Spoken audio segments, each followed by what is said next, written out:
Hello, welcome to all of you. इस lecture में हम हाइजेनबर्ग का अनिश्चितता के सिद्धांत के बारे में पढ़ेंगे।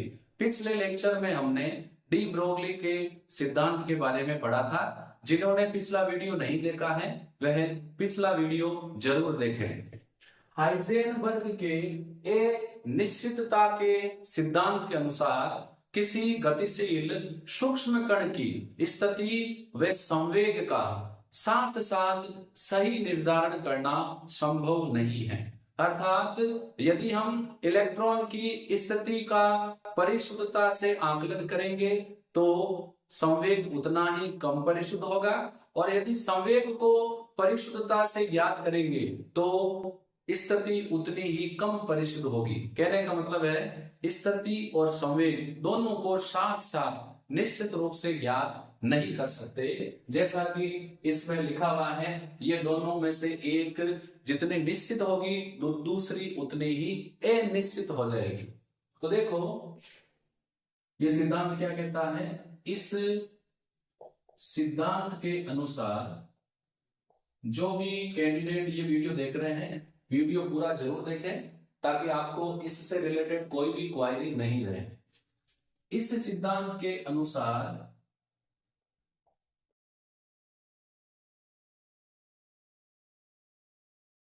किसी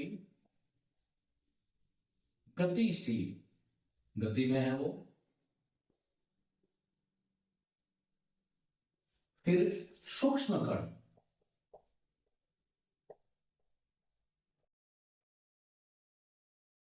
की स्थिति व संवेग का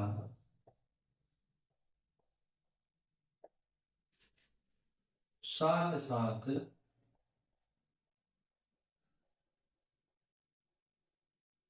दोनों के साथ सही निर्धारण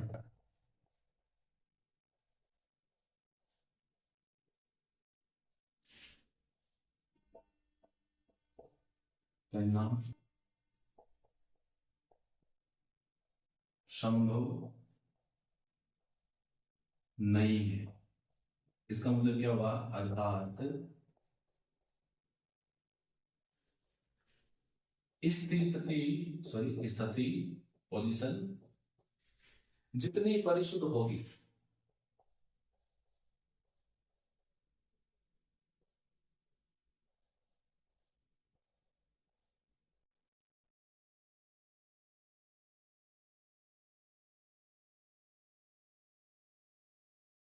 संवेग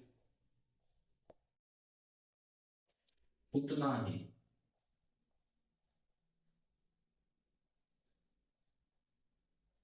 कम परिशुद्ध होगा। एक की श्योरिटी ज्यादा होगी तो दूसरे की श्योरिटी कम हो जाएगी।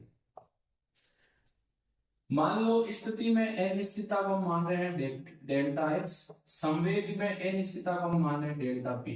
तो स्थिति और संवेग में अनिश्चितता लगभग बराबर होगी। ये जो पहला वाला मान बताया है इसका मतलब है इस साइड वाला ग्रेटर देन है, या तो ये थोड़ा सा बड़ा होगा या लगभग बराबर होगा किसके, h/4 के। यदि हम संवेग की जगह, क्योंकि हमें पता है कि संवेग जो है वो किसके बराबर होता है, द्रव्यमान इंटू वेग। तो अगर ये यहां पर लागू करें तो डेल्टा एक्स इंटू मास तो फिक्स है, चेंज किसमें होगा, वेग में, लगभग बराबर या ग्रेटर देन h/4।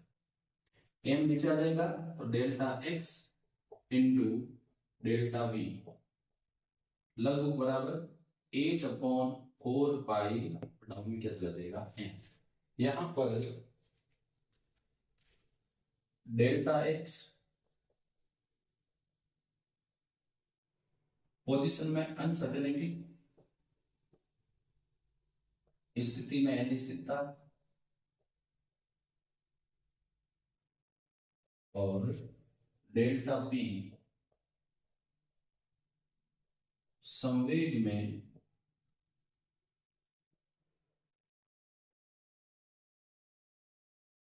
अनिश्चितता। और डेल्टा वी क्या है? वेग में अनिश्चितता।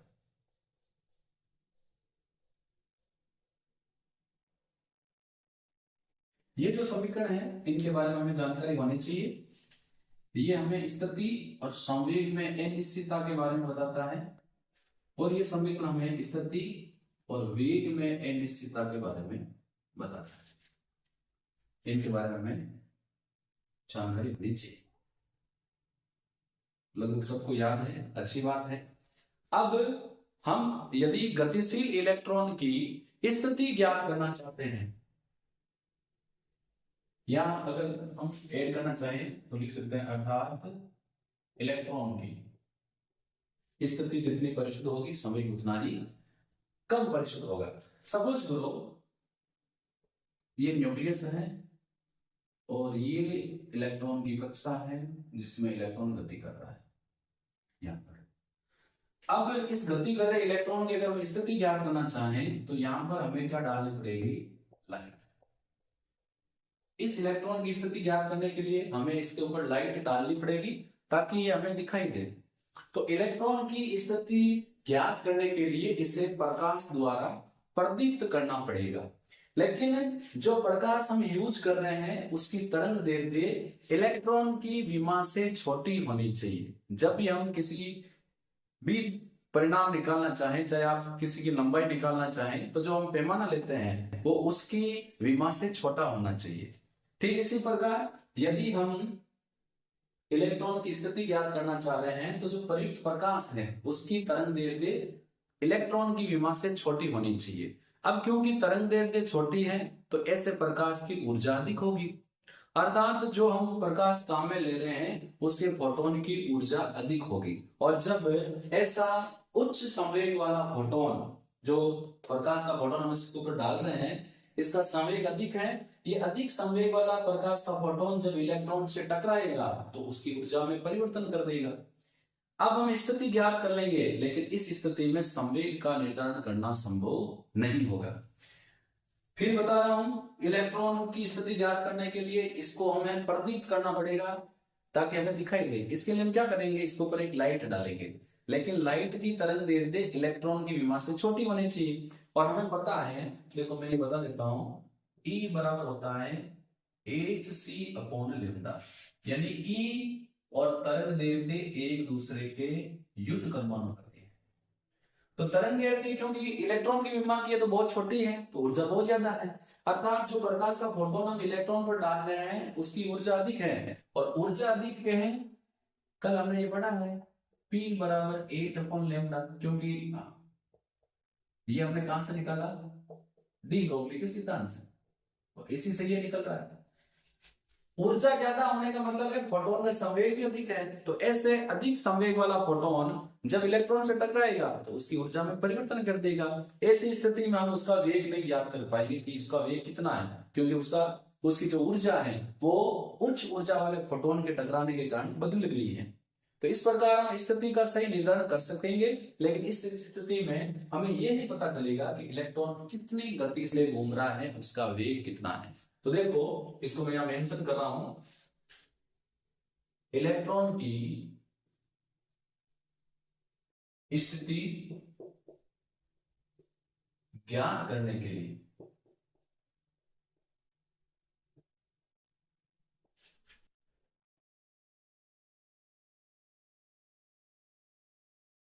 इसे प्रकाश से या विद्युत चुंबकीय विकिरण से प्रदीप्त, प्रदीप्त का मतलब होता है चमकना, ताकि हमें दिखाई दे, प्रदीप्त करना होगा।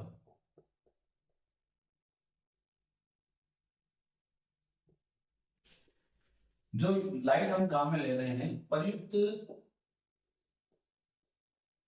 प्रकाश की तरंग दैर्ध्य, जो लाइट हम काम में ले रहे हैं उसकी तरंग दैर्ध्य इलेक्ट्रॉन की विमा से ये कंडीशन है, तभी हम उसकी स्थिति याद कर पाएंगे। छोटी होनी चाहिए।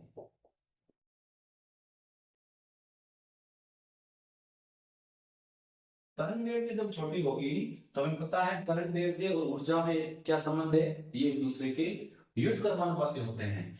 अतः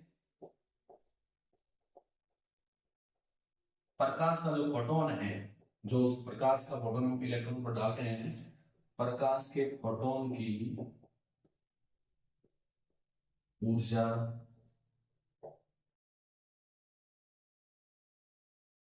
अधिक, ऊर्जा अधिक होने का मतलब क्या है, तरंग दैर्ध्य कम, ऊर्जा अधिक, यानी संवेग अधिक। तो ये है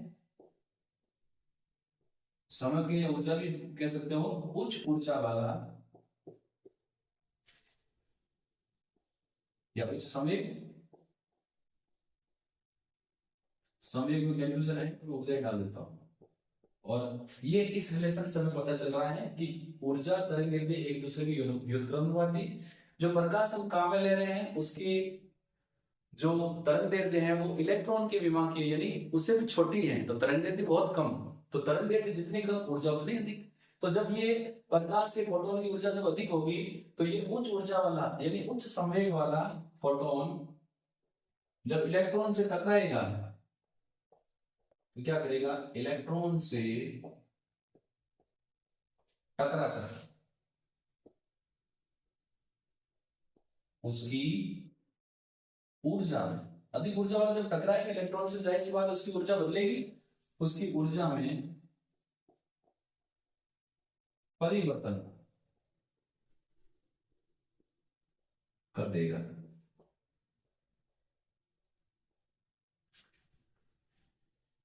अब जब ऊर्जा में परिवर्तन हो गया तो इस स्थिति में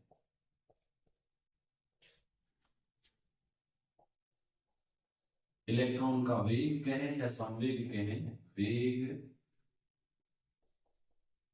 ज्ञात करना संभव नहीं।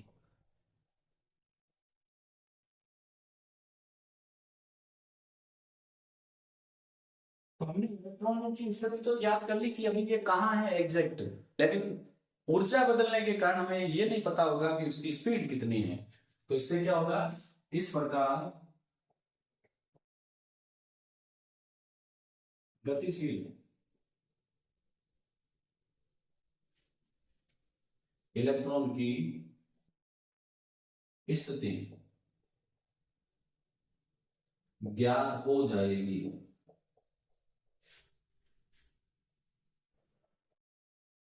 लेकिन वेग या संवेग का निर्धारण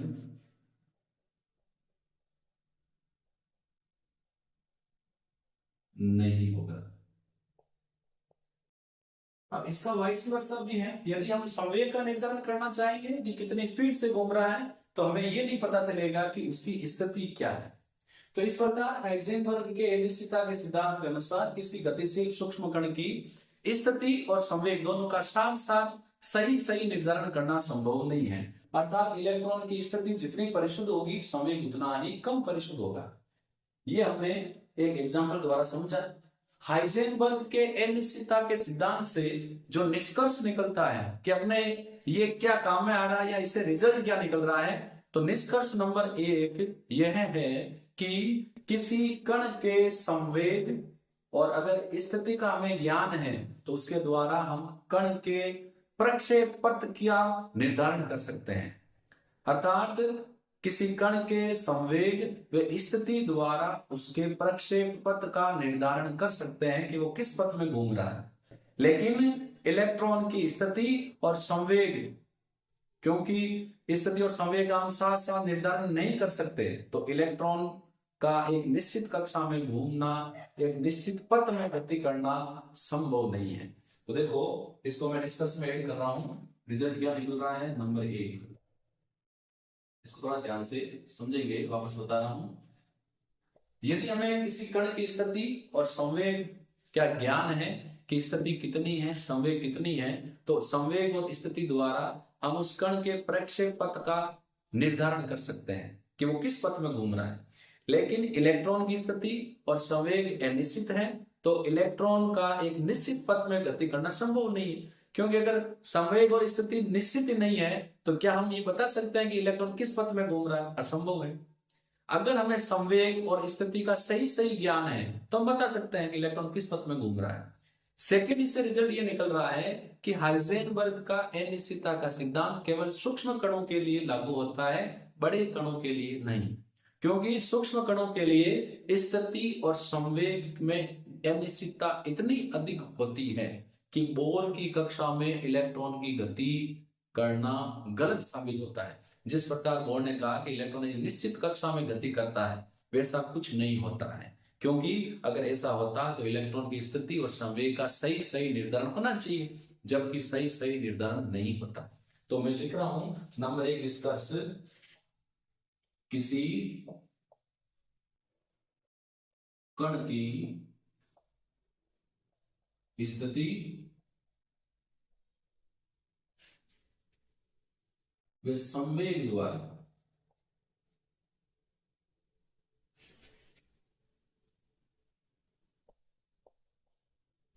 उसके प्रक्षेप पथ, किस पथ में वो घूम रहा है, का निर्धारण कर सकते हैं।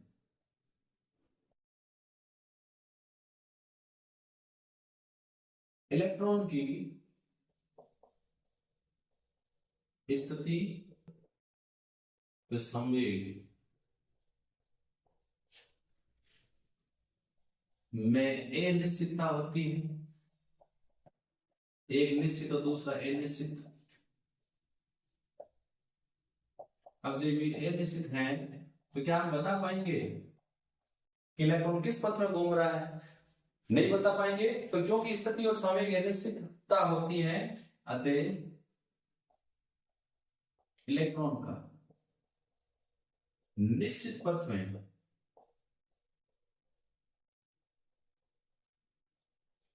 गति करना संभव नहीं। हमें पता ही नहीं है कि स्थिति कौन सी है, संवेग कौन सा है, तो हम इलेक्ट्रॉन का पथ निर्धारित नहीं कर सकते। तो इसका रिजल्ट ये निकला कि इलेक्ट्रॉन का एक निश्चित पथ में गति करना संभव नहीं है। थोड़ा इरेज करते हैं बोर्ड को।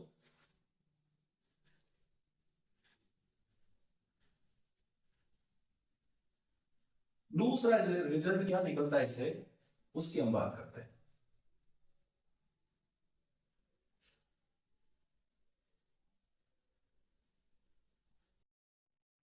देखो, दूसरा रिजल्ट इससे ये निकलता है कि हाइजेनबर्ग का अनिश्चितता का सिद्धांत सूक्ष्म कणों पर लागू होता है, बृहद कणों पर नहीं। क्यों नहीं होता उसको हम अभी यहां पर वेरीफाई करेंगे। यह सिद्धांत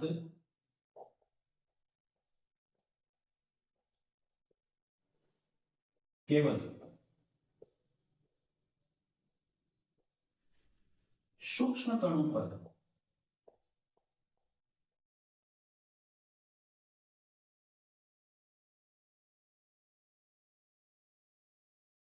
लागू होता है।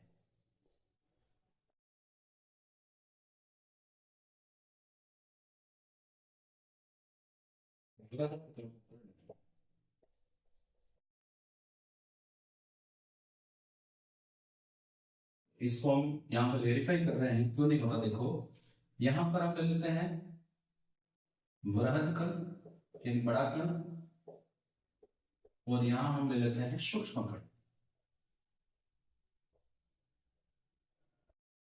जैसे इलेक्ट्रॉन, वृहद कण के लिए स्थिति में अनिश्चितता डेल्टा एक्स और वेग में अनिश्चितता बराबर हो जाएगी h/4πn। तो मतलब यही है। तो स्थिति और वेग में अनिश्चितता का गुणनफल बराबर हो जाएगा, h होता है 6.626 इंटू 10⁻⁻34 जूल सेकेंड। वृत्तखंड के लिए ये 4 पाई की वैल्यू 3.14 और उसका जो मास है वो मान लो 10⁻⁵। इलेक्ट्रॉन की बात करेंगे तो यहाँ पर delta x into delta we बराबर हो जाएगा 6.626 इंटू 10⁻34 जूल सेकेंड। फिर है 4 पाई 4 इंटू 3.14, इलेक्ट्रॉन का मास होता है 9.1 इंटू 10⁻30 किलो, और ये भी मान लेते हैं किलो। जब इसको हम सोल्व करेंगे तो यहाँ पर स्थिति और संवेग में अनिश्चितता जो है वो आएगी 10⁻28 मीटर स्क्वायर प्रति सेकेंड, जो बहुत कम है। लेकिन यहाँ पर जब हम स्थिति और संवेग के अनिश्चितता की बात करें तो यह आएगी 10⁻⁴ मीटर स्क्वायर सेकेंड इनवर्स। ये बहुत ज्यादा है। मान लो स्थिति में अनिश्चितता 10⁻⁻8 है, ये है 10⁻⁸। तो डेल्टा वी बराबर 10⁻⁴, तो डेल्टा वी बराबर कितना हो जाएगा 10⁻⁴ के डिवाइड में चला जाएगा 10⁻⁸, और ये कितना हो जाएगा 10⁻⁴। बहुत ज्यादा हो गया। 10⁻3 का मतलब 1000 और 10⁻⁴ का मतलब 10,000। तो इस प्रकार हम देख सकते हैं कि वृत्त कणों की स्थिति और संवेग में अनिश्चितता बहुत कम है, लेकिन सूक्ष्म कणों की स्थिति और संवेग में अनिश्चितता बहुत ज्यादा है। और ये कौन कह रहा है? अनिश्चितता का सिद्धांत कह रहा है। हाइजेनबर्ग कह रहा है कि स्थिति और संवेग में अनिश्चितता अधिक होती है। अधिक मान किसके लिए प्राप्त हो रहा है? सूक्ष्म कणों के लिए, और वृत्त कणों के लिए थोड़ा सा प्राप्त हो रहा है। 10⁻28 मतलब लगभग नगण्य। इसीलिए क्योंकि इसके स्थिति और संवेग में अनिश्चितता का मान बहुत कम प्राप्त हो रहा है, तो यहाँ पर लागू नहीं होता है। यहाँ बहुत अधिक प्राप्त हो रहा है, तो यहाँ ये सिद्धांत लागू होता है। अब देखो यहाँ पर स्थिति और संवेग में अनिश्चितता का गुणनफल है 10⁻⁴। एक को अगर हम 10⁻8 मान लेते हैं, इसका हाफ, तो वेग में अनिश्चितता होगी 10⁻+4, बहुत ज्यादा। तो इलेक्ट्रॉन की स्थिति और संवेग में अनिश्चितता इतनी अधिक है कि बोर की कक्षा में इलेक्ट्रॉन की गति करना गलत साबित होता है। जैसा बोर ने कहा कि इलेक्ट्रॉन एक निश्चित कक्षा में गति करता है जिसका कोणीय संवेग h/2 पाई का पूर्ण गुणज हो, वैसा कुछ नहीं है। इलेक्ट्रॉन एक निश्चित कक्षा में गति करना जो सिद्धांत है बोर का, वो गलत साबित होता है। क्यों? क्योंकि इलेक्ट्रॉन की स्थिति और संवेग इतनी अनिश्चित है कि हम बता ही नहीं पाएंगे कि इलेक्ट्रॉन किस कक्षा में गति कर रहा है। अगर फिक्स होता है तो हम बता देते किस कक्षा में गति कर रहा है। तो इसको मैं यहां मेंशन कर रहा हूं, इलेक्ट्रॉन की स्थिति व संवेग में ये बहुत ज्यादा है, ये बहुत कम है। अनिश्चितता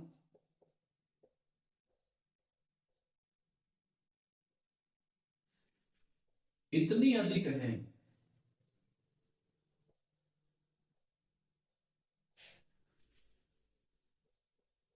कि बोर की कक्षा में, जैसा बोर ने बताया था, इलेक्ट्रॉन की गति करना, निश्चित कक्षा में गति करना जो बोर ने बताया था, वो हमने क्या साबित कर दिया?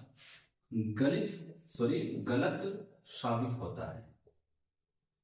क्योंकि अगर जैसा बोर ने कहा कि इलेक्ट्रॉन एक निश्चित कक्षा में गति करता है, तो उस स्थिति में संवेग और उसकी स्थिति जो है वो हमें बराबर ज्ञात होनी चाहिए। लेकिन इनमें अनिश्चितता बहुत ज्यादा है, पता ही नहीं संवेग क्या है और स्थिति क्या है। एक को ज्ञात करो, दूसरा पता ही नहीं चलेगा। तो क्योंकि दोनों हमें एग्जैक्ट ज्ञात नहीं है, तो इलेक्ट्रॉन एक निश्चित कक्षा में गति नहीं कर सकता जैसा बोर ने कहा, तो ये गलत साबित हुआ।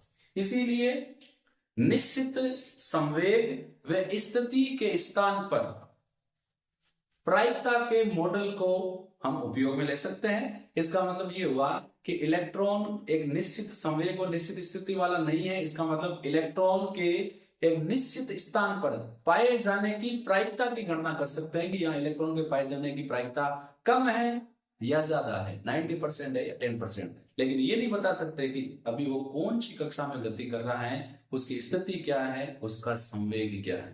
तो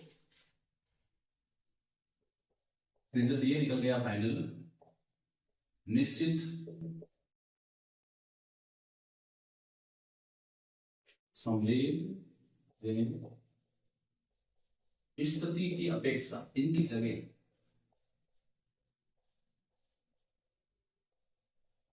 इलेक्ट्रॉन की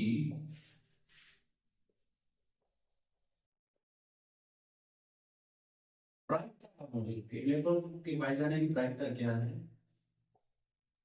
इलेक्ट्रॉन की प्रायिकता का मॉडल प्रयोग किया जा सकता है।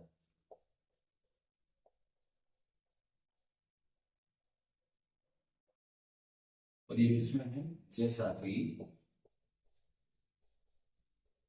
क्वांटम यांत्रिकी मॉडल में है।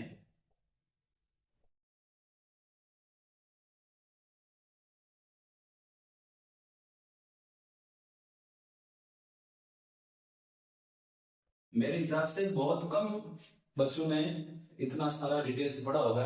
हम थोड़ा सा पढ़ते हैं। स्थिति और संवेग में अनिश्चितता जो है वो बहुत कम होती है, सॉरी बहुत ज्यादा होती है। यदि हम संवेग का निर्धारण करेंगे तो स्थिति उतनी अनिश्चित हो जाएगी, हम स्थिति का निर्धारण करेंगे तो संवेग उतना ही अनिश्चित हो जाएगा।